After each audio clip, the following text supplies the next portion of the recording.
السلام علیکم ورحمۃ اللہ وبرکاتہ۔ بسم اللہ الرحمن الرحیم۔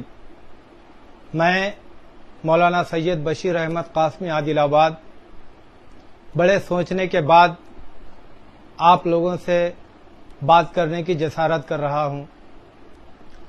ہم پلٹن ملک پیٹ میں رہتے ہیں۔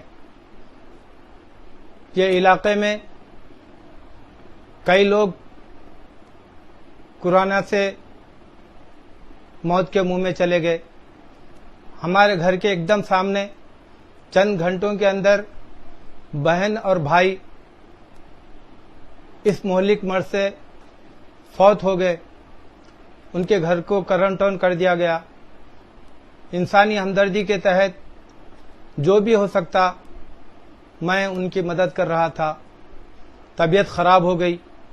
ہم لوگ اپنے وطن عادل آباد چلے گئے، لیکن وہاں اچانک بہت زیادہ طبیعت خراب ہو گئی۔ پھسلیاں مار رہی تھیں، سانس لینا دشوار ہو گیا تھا، پھیپھڑے کام کرنا بند کر دیے تھے، حالت بہت زیادہ خراب ہو گئی تھی۔ میرے بھائی سید رشید صاحب مالک زبیر ہوٹل عادل آباد آکسیجن کا انتظام کر کے حیدرآباد کے لیے نکل گئے۔ میرے چھوٹے سمدھی شیخ محمود صاحب جو پلٹن ملک پیٹ میں رہتے ہیں، وہ میرے بہت عظیم بھائی سے بڑھ کر ہیں۔ یشودا ہاسپٹل کے اندر بیڈ بک کرے، صبح میں ہم لوگ پہنچے، یشودا ہاسپٹل میں مجھے ایڈمٹ کر دیے۔ چند گھنٹوں کے بعد ہمارے گھر والوں کو فون آیا کہ تمہارا پیشنٹ کرونا مریض تھا، اس کی ڈیتھ ہو گئی۔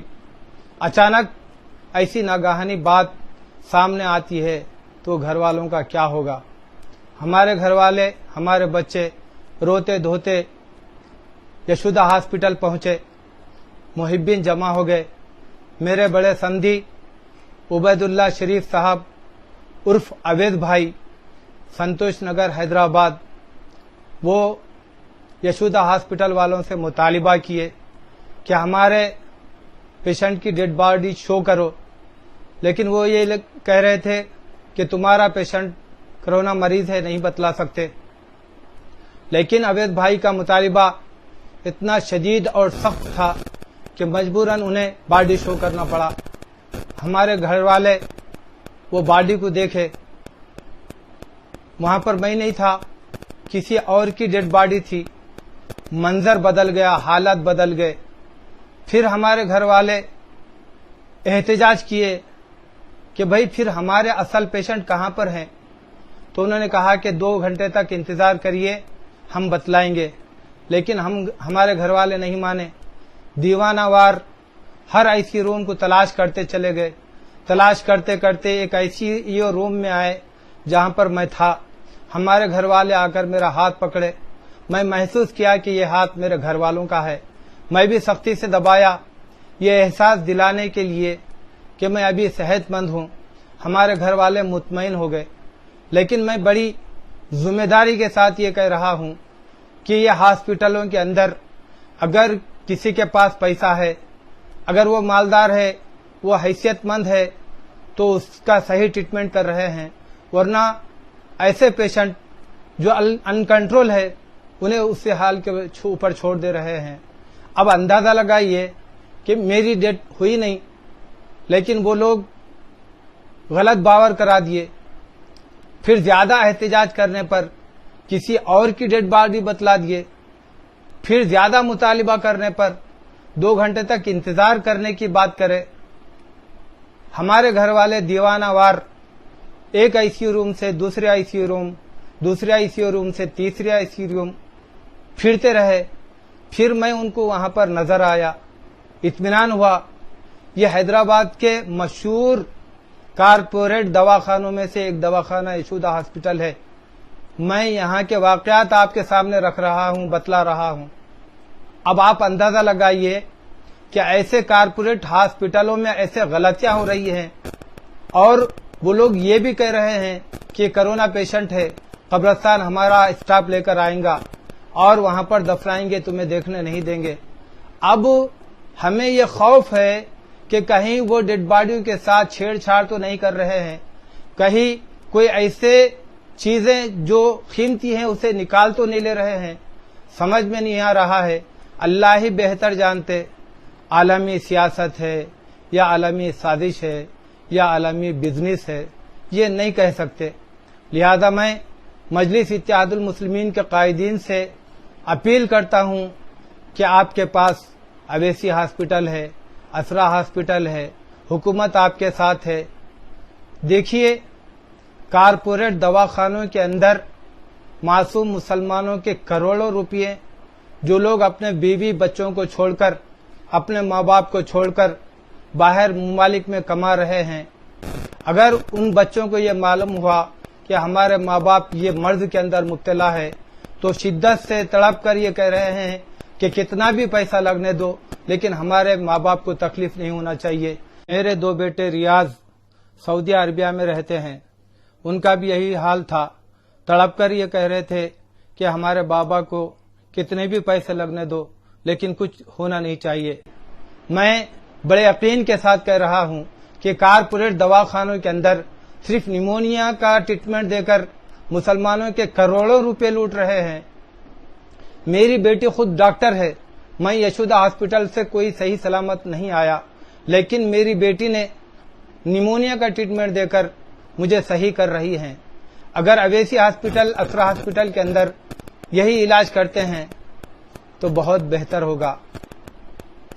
میں مجلس اتحاد المسلمین کے قائدین سے احسان جتانے کے لیے نہیں بلکہ ہم لوگ آپ لوگوں سے کتنی محبت کرتے ہیں وہ بتلانے کے لیے کہ جب اکبر بابا کے اوپر قاتلانہ حملہ ہوا تو تلنگانہ کے مسلمان، بالخصوص حیدرآباد کے مسلمان دنیا کے کسی بھی ملک میں تھے تو ان کے پیروں تلے زمین نکل گئی،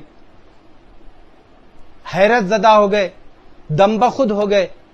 معصوم بوڑھی عورتیں ہاتھ اٹھا کر آپ کی صحت کے لیے دعائیں کر رہی تھیں، معصوم بچیاں جانماز بچھا کر اللہ کے سامنے رو رہی تھیں، گڑ گڑا رہی تھیں، اور وہ علماء کرام جو دینی مدرسے چلاتے ہیں بچوں کو قرآن پاک کی تلاوت میں لگا دیے تھے۔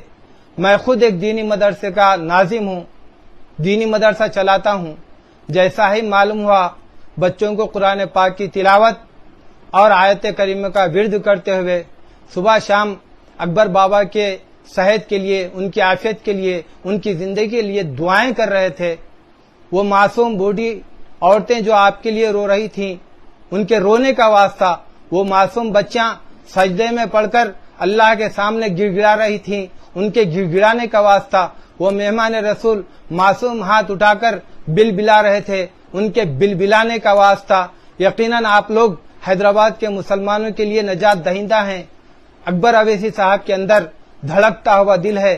میں نے سنا لاک ڈاؤن کے اندر لاکھوں کروڑوں روپیوں کا راشن غریبوں کے اندر تقسیم کیے ہیں اور علماء کرام، ائمہ حضرات، مؤذنین تک وہ راشن پہنچائے ہیں۔ میں مجلس اتحاد المسلمین کے قائدین بالخصوص بیرسٹر اسد الدین اویسی صاحب، اکبر الدین اویسی صاحب سے درخواست کرتا ہوں کہ علاج اپنے دواخانے میں ایسے مریضوں کو لے کر کے کریں۔ اگر موت واقعی بھی ہو گئی تو کم سے کم ان کی تجہیز و تکفین شرعی اعتبار سے تو بھی ہوگی۔ میں اپنے احساسات، اپنے خیالات آپ قائدین کے سامنے رکھا، اگر غلط محسوس کرے تو عفو و درگزر کا معاملہ فرمائیں۔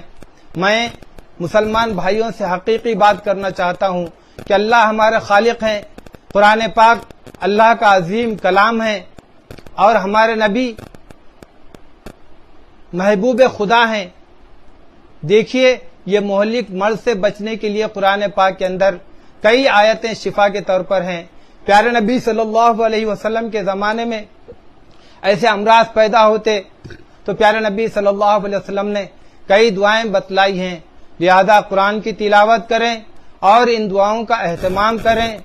اور اللہ رب العالمین سے میں درخواست کرتا ہوں کہ اے اللہ، تیرے محبوب کی امت دنیا کے اندر ہر حالت میں مصیبت زدہ ہے، اے اللہ جو لوگ کرونا سے متاثر ہیں اللہ انہیں شفا دے، اے اللہ عزت کی زندگی عزت کی موت نصیب فرما، کلمے والی زندگی کلمے والی موت نصیب فرما، اے اللہ تمام مسلمانوں کو پیارے نبی صلی اللہ علیہ وسلم کی شفاعت نصیب فرما، اے اللہ مرنے سے پہلے میرے نبی آخر الزماں تاجدار مدینہ احمد مجتبی محمد مصطفیٰ سرور کونین صلی اللہ علیہ وسلم کا دیدار نصیب فرما.